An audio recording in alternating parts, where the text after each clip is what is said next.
बहुत से परमेश्वर के वीरों को हम देख सकते हैं बाइबल में। जो 66 पुस्तकों का पवित्र शास्त्र बाइबल है, उसमें जितने लोगों का जिंदगी से अद्भुत काम हुआ, राष्ट्र का बदलावट हुआ, विरोधियों पर जय लोग पाया, गरीबी पर जय लोग पाया, मरी भूमि जगह जैसा जगह में फलवंत भूमि बना है, तो आपका जिंदगी भी फलवंत होना है।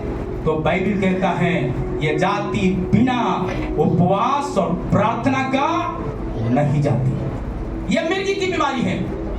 आत्मा तो तैयार है पर शरीर कमजोर है। मिर्गी यदि जिंदगी से जाना है, पारिवारिक जीवन का मिर्गी, कमी घटी का मिर्गी हो सकता है, लड़ाई झगड़ा का मिर्गी हो सकता है, रीति रिवाज का मिर्गी हो सकता है, आमें नाना प्रकार का पाप का मिर्गी हो सकता है। उस मिर्गी से यदि हमारा जिंदगी छुटकारा पाना है तो बाइबल स्पष्ट तरीका से वचन कहता है, यदि आप परमेश्वर का आवाज सुनने के लिए तैयार है तो परमेश्वर भी आपका और आपका बच्चों का आवाज सुनने के लिए भी तैयार है। बोलो प्रभु यीशु मसीह की। क्या आप सब लोग तैयार हैं? सब लोग तैयार हैं? आमीन, हालेलुया। अभी हम देखेंगे ये बात जब आप पढ़ते हैं निर्गमन का पुस्तक में, तो वहां 34 अध्याय का 28 आयत में लिखा है। क्या होता है? मूसा भी जब ये प्रार्थना किया तो हुआ क्या, आप इस वचन में देखेंगे। हालेलुया।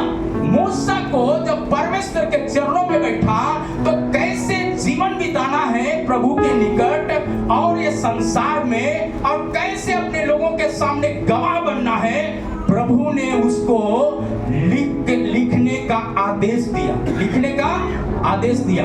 आप अनपढ़ हो सकते हैं, आप गवार हो सकते हैं, आप तोतराहा हो सकते हैं, आपका स्कूल से कोई जान पहचान नहीं होगा, आपका कोई कलम से जान पहचान नहीं होगा, आपका हालेलुया उतना बड़ी आंखें नहीं हो सकता है, शायद उतना कान बड़ा नहीं होगा, तो भी बाइबल बताते हैं आप यदि परमेश्वर का सुनने के लिए तैयार हैं तो परमेश्वर आपको जीवन जीने का मार्ग दिखाने वाला परमेश्वर।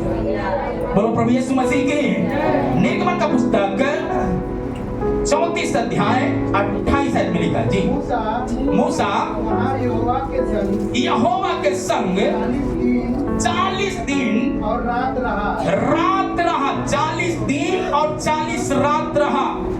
और अब तक ना तो उसने रोटी खाई ना पानी पिया और उसने उन तख्तियों पर वाचा का वचन अर्थात 10 आज्ञाएं लिखने का आदेश दिया। हालेलुया। आपका हृदय रूपी पट्टियों पर परमेश्वर यदि आपका भविष्य लिखना है तो आपके लिए दर्शक के रूप में पवित्र आत्मा खड़ा होना है, तो आपका भविष्य को बदलना है, तो आपका समाज को बदलना है, तो आपका देश को बदलना है, तो आपका पारिवारिक जीवन में बढ़ोतरी होना है, तो बाइबल बताते हैं मूसा के समान हमको भी यात्रा शुरू करना पड़ेगा।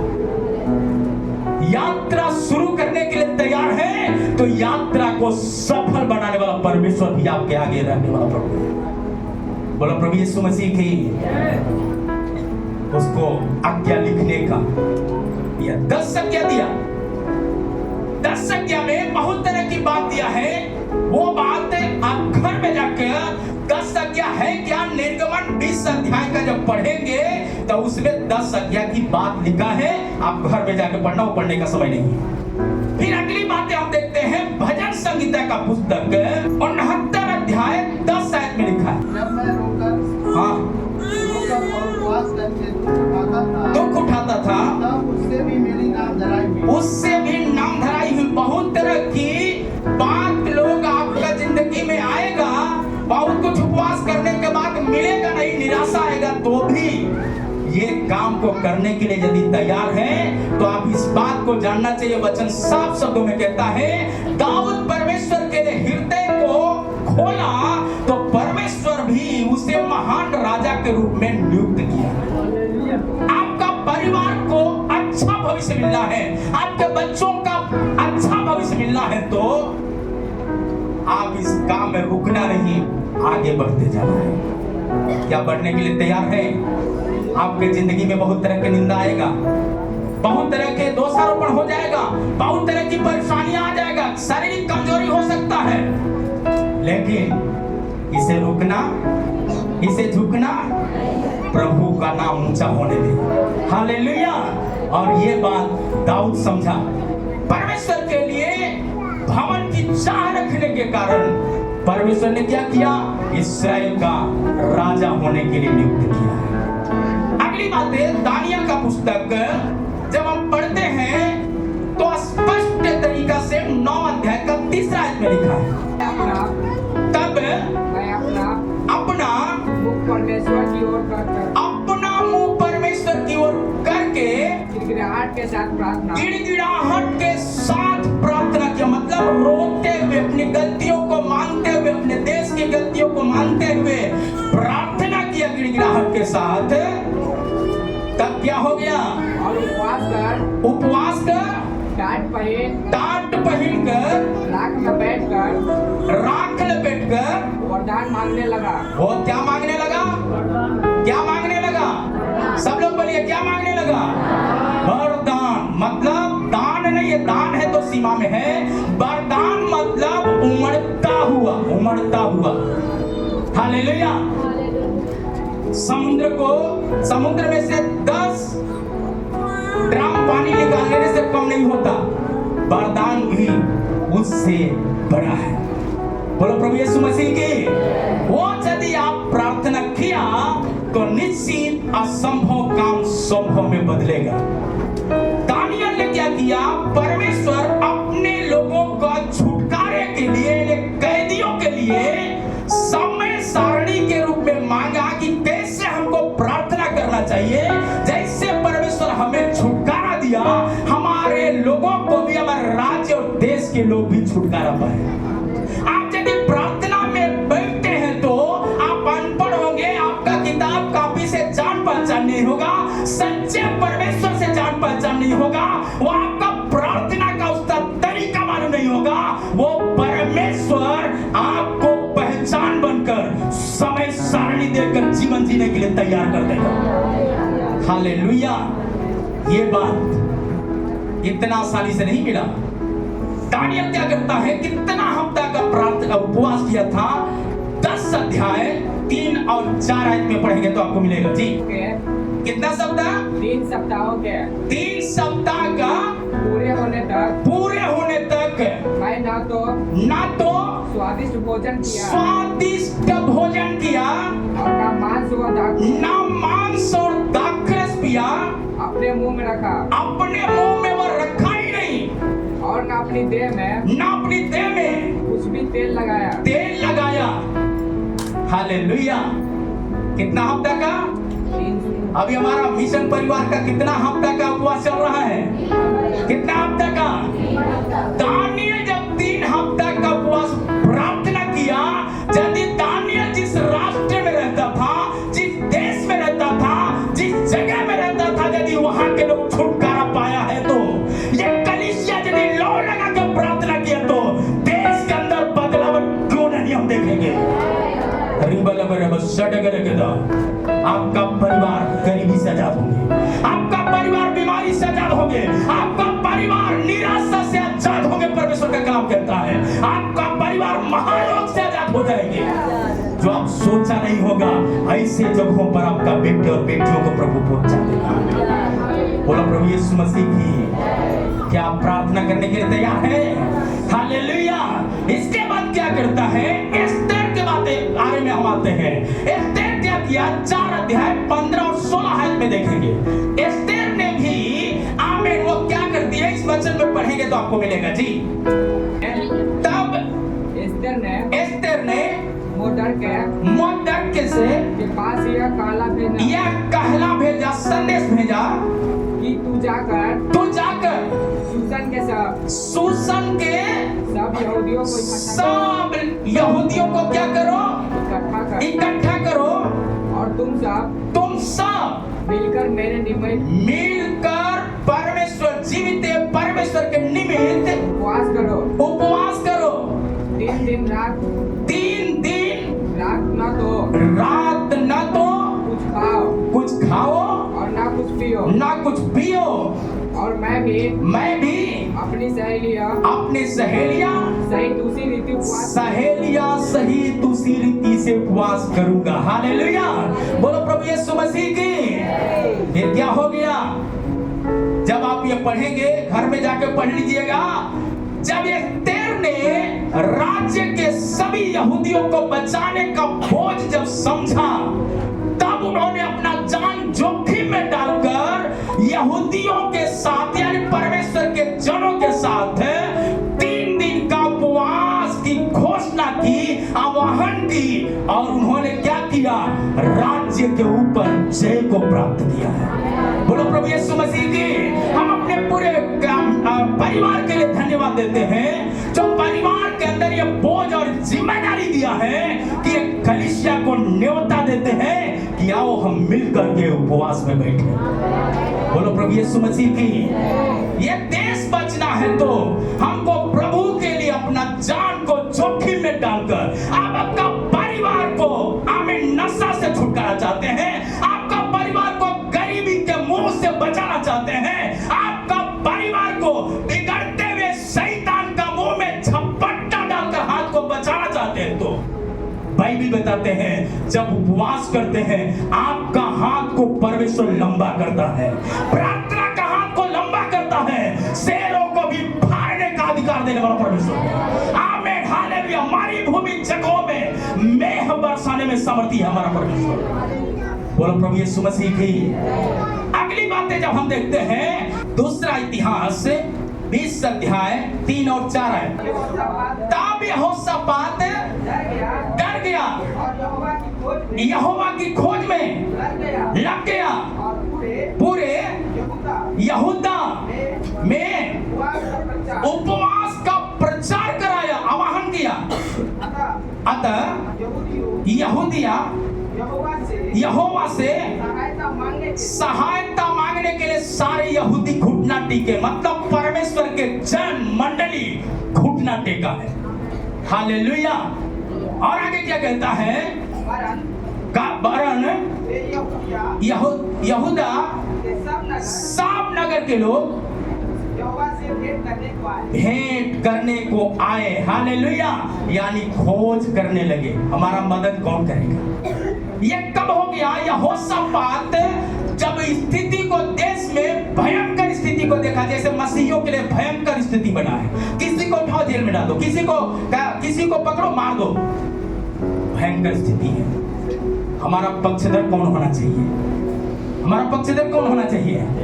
परमेश्वर होगा। तो वचन कहता है जब परमेश्वर हमारी ओर है तो हमारा विरोधी कौन हो सकता है?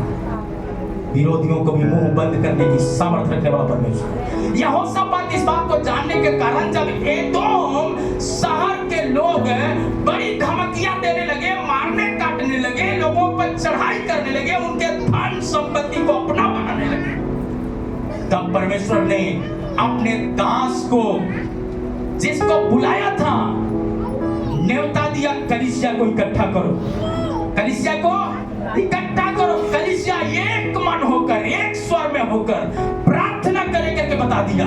जब प्रार्थना किया तो आपको मालूम होना चाहिए सदोम के सारे सैनिकों के ऊपर जय को प्राप्त किया है। लोगों के हाथ में हथियार था, लेकिन इन लोगों का मुंह में स्तुति का हथियार था। हालेलुया, स्तुति का हथियार सारे हथियारों पर जय देने वाला। क्या किया है?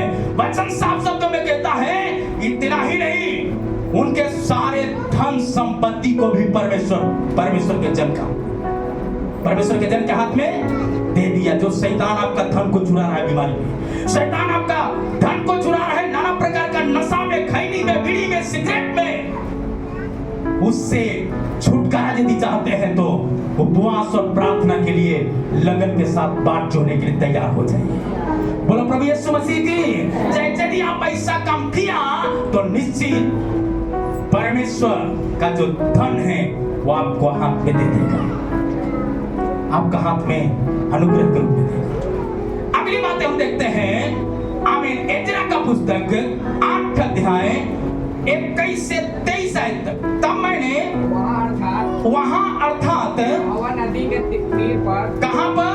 अहवा अहवा नदी के तीर पर, तट पर उपवास का प्रचार इस आशय से किया, इस आशय से प्रचार की घोषणा किया कि हम परमेश्वर के सामने दीन हो और उससे अपने और अपने बाल बच्चों और अपनी सारी संपत्ति के लिए सरल यात्रा मांगे। कहाँ खर्च करना है?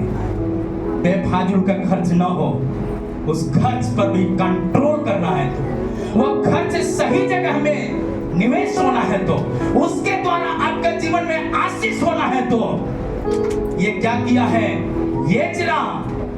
अपने एजरा के अंदर ये बोझ डाला परमेश्वर ने कि देश में लौटने से पहले, आमीन, देश के पूरे राष्ट्र के लोगों के लिए उपवास किया है। आज बहुत तरह के गलत सलत जगहों में अनगिनत पैसे धारा के समान लोग बाहर हैं, लेकिन परमेश्वर का काम में बाधा बन के खड़े हैं। उस बाधा को तोड़ना है तो परमेश्वर का राज्य के लिए आप खड़े हो जाएंगे। आमीन, हालेलुया। यही बात परमेश्वर का वचन साफ शब्दों में कहता है। नहम्याह भी क्या किया? उपवास किया। 9 आयत में जब 1 और 2 आयत में पढ़ेंगे तो नहम्याह भी जब प्रार्थना के उपवास किया तो टूटा हुआ जो घर था परमेश्वर ने बनाने में उनको मदद किया है। आपका परिवार बिगड़ा हुआ परिवार होगा, बच्चे बिगड़े हुए होंगे, आपका परिस्थितियां बिगड़ा हुआ होगा, आमीन, उस परिस्थितियों को भी बनाने में हमारा परमेश्वर समर्थी। बोलो प्रभु यीशु मसीह की जय, आमीन। इसलिए प्रभु का वचन साफ शब्दों में योएल का पुस्तक में लिखा है, आमीन। योएल का पुस्तक जो पढ़ते हैं 1 अध्याय 14 आयत में बात लिखा है। 1 अध्याय 14 आयत में उपवास का दिन ठहरा हो, महासभा का प्रचार और महासभा में क्या करो? प्रचार करो पुरानियों को वरन देश के सब रहने वालों को अपने परमेश्वर यहोवा के भवन में इकट्ठा करके, भवन में क्या करो? इकट्ठा करो। हालेलुया। बोलो प्रभु यीशु मसीह की। मेरे प्यारे परमेश्वर का प्रियजनों, आपका भवन में रहना चाहिए, लेकिन बहुत काम में है। आप उपवास करके घर में रहकर प्रार्थना, कुछ समय प्रार्थना करके प्रभु को आदर करते हुए काम करते हैं तो आपका जिंदगी में बदलाव तो देखेंगे। हालेलुया। यानी प्रकोप से आपका परिवार को बचाने के लिए सामर्थ्य हमारा परमेश्वर, हमारा देश को प्रकोप से बचाने के लिए सामर्थ्य हमारा परमेश्वर, हमारे बच्चों को शैतान के मुंह में पड़ने से बचाने के लिए तैयार है हमारा परमेश्वर। यदि हम तैयार होंगे तभी परमेश्वर काम करता है। प्रभु चोर और डाकू नहीं है। यीशु ने कहा मैं चोर और डाकू नहीं हूँ, मैं जीवन देने के लिए आया। लेकिन किसको? जो मुझसे प्रेम करते, मैं भी उनसे प्रेम करता हूँ। वो अच्छा चरवाहा है, अपने भेड़ों के लिए प्राण देने में समर्थी है। वचन कहता है, योना को हम देख सकते हैं, योना को परमेश्वर ने आज्ञा दिया, आत्मा तैयार है लेकिन शरीर क्या है? थक चला रहा। बाप रे, वहां राजा का तो पास जब जाएंगे उनका बीमारी मेरा बीमारी होगा, उनका परिवार के लोग जो है पाप में, वो पाप का रोग जो मेरे रोग में लग जाएगा, मेरे घर में आ जाएगा। ये सोच करके भाग रहा था। निनवे जाना तर्शीश को जा रहा है। परमेश्वर ने क्या किया है? आमीन, मगरमच्छ का मुंह में डाला। बाइबल बताते हैं यदि कलीसिया आवाहन किया है तो इस समाज के बीच में यदि आप तैयार नहीं है तो शैतान के काम के लिए आपको तैयार रहना पड़ेगा। शैतान कभी भी आपको जोखिम में डाल सकता है, शैतान कभी भी आपको बीमारी में गिरा सकता है। उस बीमारी पर जय प्राप्त करना है तो आमीन, परिवार, आपका बच्चे, आमीन, शैतान के हाथ में नहीं जाना है तो हमारा देश शैतान के हाथ में नहीं जाना है तो कलीसिया लौ लगा के प्रार्थना करने वाला होना चाहिए। बोलो प्रभु यीशु मसीह की। इसका मतलब क्या है? इसका मतलब क्या है? विश्वास जो हम करते हैं वही परमेश्वर सामर्थ्य देता है। इसका मतलब 21 दिन का उपवास है, हमसे नहीं हो पा रहा है, प्रभु से दान मांगेंगे, असंभव काम संभव में हो जाएगा। शायद आप 5 दिन रह सकते हैं, 7 दिन रह सकते हैं, 8 दिन रह सकते हैं, लेकिन आपका प्रार्थना क्या होना चाहिए? क्या होना चाहिए? जारी होना चाहिए। ये हमसे आपसे नहीं होगा, लेकिन बाइबल बताता है जैसा तेरा विश्वास है तेरे लिए वैसा ही होगा। आपका विश्वास है यदि कमजोर है, क्योंकि आप यीशु में कमजोर हैं, इसलिए क्या करते हैं? कानों की खुजली के बारे में बाइबल बताते हैं। शैतान की खुजलियों को यदि बंद करना है तो तुम्हारा मुंह परमेश्वर की ओर होना चाहिए। बाइबल बताता है तुम्हारा मुंह परमेश्वर की ओर होना चाहिए। जहां पुआल भीगा हुआ वहां आग रखेंगे तो वो नहीं जलेगा, लेकिन यदि पुआल सूखा हुआ उसमें आग डालो तो क्या हो जाएगा? क्या हो जाएगा? बस्ती को जलाएगा। कलीसिया लौ लगा के प्रार्थना किया, पहला शताब्दी के कलीसिया 120 लोगों से पूरा देश में जागृति आया है, तो आज भी वो जागृति को प्रकट करने वाला परमेश्वर है। बोलो प्रभु यीशु मसीह की। अगली बात परमेश्वर का वचन कहता है, इतना ही नहीं, नए नियम में यदि हम जाते हैं तो यीशु मसीह सांसारिक सेवकाई शुरू करने से पहले 40 दिन का उपवास किया है। लूका 4 अध्याय में जब पढ़ते हैं तो वहां पर भी परमेश्वर का कलाम कहता है। आमीन। 4 अध्याय 1 से 2 आयत तक आप घर में जाकर पढ़ लीजिएगा। आमीन। वहां पर क्या करता है? सांसारिक सेवा शुरू करने से पहले उपवास किया है। आप आपका खेती करने से पहले उपवास करके बीज डालना चाहिए। आपके बच्चों को स्कूल में एडमिशन लेने से पहले उपवास करके बच्चों के लिए स्कूल में भेजना चाहिए। हालेलुया। यदि आप घर का नींव डालते हैं तो आप उपवास करके घर का नींव डालना चाहिए। यदि आप यदि जमीन रजिस्ट्री कराने के लिए जाते हैं तो उपवास करके जमीन रजिस्ट्री कराने के लिए जाना चाहिए। यदि हम शादी के लिए अपने बच्चे बेटा बेटियों के लिए जीवन साथी चाहते हैं तो कम से कम 24 घंटा का उपवास करके अपने बेटा बेटियों का भविष्य के लिए प्रार्थना। यदि आप करने के लिए तैयार हैं तो मुंह मांगा बर देने वाला है हमारा परमेश्वर। हालेलुया। बोलो प्रभु यीशु मसीह की जय। आमीन। इसलिए यीशु मसीह से हम बड़े नहीं हैं, यीशु मसीह का समान होने के लिए हम प्रार्थना करते हैं। आप और हम भी प्रार्थना करना चाहिए। हम अपने अगुओं के लिए धन्यवाद देते हैं, हमारे सारे परमेश्वर के दास दासियों के लिए धन्यवाद देते हैं, जो कलीसिया के हर विश्वासियों के लिए धन्यवाद देते हैं, जो सब लोग मिलकर प्रभु के लिए आवाज ऊंचा उठा रहे हैं। प्रेरितों का पुस्तक में यदि हम पढ़ते हैं तो कलीसिया जब सताए जा रहे थे उस समय कलीसिया के लोग लौ लगा के प्रार्थना किया। 14 अध्याय में आमीन। प्रेरितों 14 अध्याय 21 से 23 आयत तक में लिखा है, वहां पर लौ लगा के जब कलीसिया प्रार्थना किया तो साउल जैसा व्यक्ति को परमेश्वर पौल बनाने में देर नहीं किया। हालेलुया। बोलो प्रभु यीशु मसीह की। आपका जिंदगी में एक बड़ा उद्धार होना है। कलीसिया के निर्बल लोग प्रचारक के रूप में खड़ा होना है। हमारे बेटा बेटी प्रचारक के रूप में खड़ा होना है, तो बाइबल बताता है हम परमेश्वर का काम के लिए आगे बढ़े। हालेलुया। शैतान हमें चुराना नहीं, हमारे जीवन को चुराना नहीं है, तो हम परमेश्वर के चरणों में अपने आप को रख दें। हालेलुया। चरणों में रख दे। यदि हम रखते हैं, प्रभु भी काम करने वाला परमेश्वर है। यही बात प्रेरितों का पुस्तक 9 अध्याय 7 से 9 आयत तक में पढ़ेंगे तो पौलुस ने क्या किया? दमिश्क मार्ग में पौलुस से मुलाकात हुआ यीशु मसीह का। उन्होंने क्या किया है? आमीन। 3 दिन तक न खाया न पिया। परमेश्वर वहां मन परिवर्तन का सौभाग्य दिया। मन परिवर्तन का क्या दिया है? सौभाग्य दिया। उपवास बंद आंखों को खोलता है, बंद दरवाजा को खोलता है, बंद भविष्य को खोलता है। हालेलुया। बंद आशीषों को भी क्या करता है? खोल देता है। इस बात को याद रखना चाहिए। अगली बात है, यदि हम परमेश्वर का कलाम में जब देखते हैं, इस प्रकार के बहुत से परमेश्वर के दास लोग उपवास में कई एक लोगों का उदाहरण हम देख सकते हैं।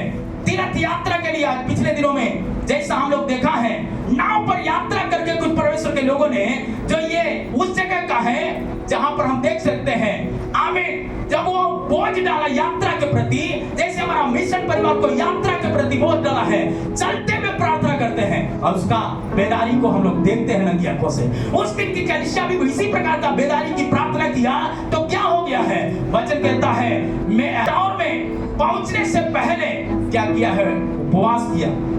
मेफ्लावर में पहुंचने से पहले क्या किया है?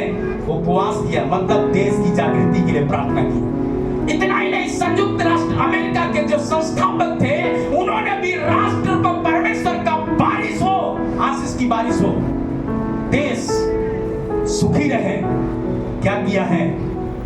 उन्होंने उपवास की घोषणा किया। हमारा परिवार इसीलिए घोषणा किया है ताकि हमारा बिहार सिर्फ नहीं बल्कि भारत आशीष का द्वार बन जाए। बोलो प्रभु यीशु मसीह की जय। आमीन। यदि आप इस कलीसिया से जुड़े हैं, ये कलीसिया में हैं, तो कलीसिया का उत्तरदायित्व है लौ लगा के प्रार्थना करने के लिए तैयार रहना। आपका परिवार की जागृति में बढ़ जाएगा, असंभव का संभव में बदलेगा।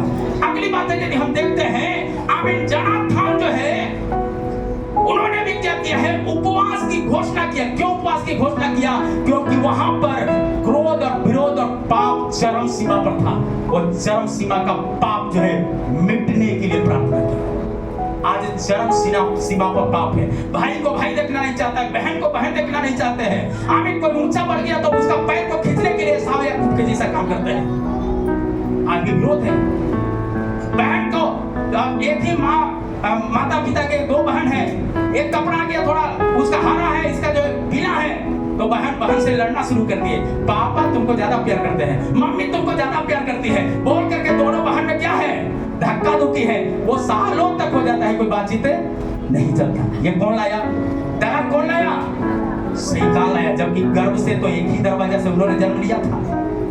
परमेश्वर का वचन कहता है शैतान का वो बंद होना है, विरोध खत्म होना है। ईश्वर का वचन हर घर तक, हर हाथ में पहुंचना है तो कलीसिया उपवास करके प्रार्थना करने वाला होना चाहिए। यही बात जब जैसे जैसे विरोध बढ़ने लगा तो वहां का प्रेम ठंडा पड़ने लगा। तो फिनी परमेश्वर का जो जन था, जागृति को जब देखा कि रोक रहा है, लोग डर के कारण घर में दुबके हुए हैं, कलीसिया घर में है, विश्वास से पीछे हट रहे हैं, तो लोगों ने प्रार्थना किया जागृति को शैतान दबाने न पाए, रोकने न पाए। आग के ऊपर पानी डालने से बुझता नहीं है, वो क्या करता है और फैलते जाता है। फायर ब्रिगेड की गाड़ियां भी कभी कभी क्या हो जाता है, उस आग के सामने हार जाता है। यह पवित्र आत्मा का याद पूरे देश के अंदर लगेगा तो सुसमाचार हर घर तक पहुंचने में देर नहीं। बोलो प्रभु यीशु मसीह की जय, आमीन। जेल के दरवाजे भी खुल जाएंगे, परमेश्वर का काम कहता है। अगली बात है, यदि हम देखते हैं तो जान बेचने जो है क्या करते हैं, पादरियों को क्या किया है, बुलाकर उनको न्योता देता है। बुधवार से लेकर पादरी के साथ विश्वासी भी है, आमीन, बुधवार तक, बुध से शुक्रवार तक 3 दिन का कम से कम संगति करके उपवास करके विजय को प्राप्त कर ले। हालेलुया। मैं परमेश्वर को धन्यवाद देते हैं, जब ये लोग प्रार्थना किया, जो काम रुका हुआ था वो काम भी सफल हो चुका है। परिवार का काम सफल हो गया, विश्वास जीवन सफल हो गया, आमीन। उनका राष्ट्र में बड़ा उन्नति आ गया, उनके पारिवारिक जीवन में उन्नति आ गया, उनके काम काज में उन्नति आ गया, उनकी नौकरी में उन्नति आ गया, बच्चों का भविष्य उन्नति में बढ़ गया है। तो आज भी परमेश्वर सुनने वाला परमेश्वर है।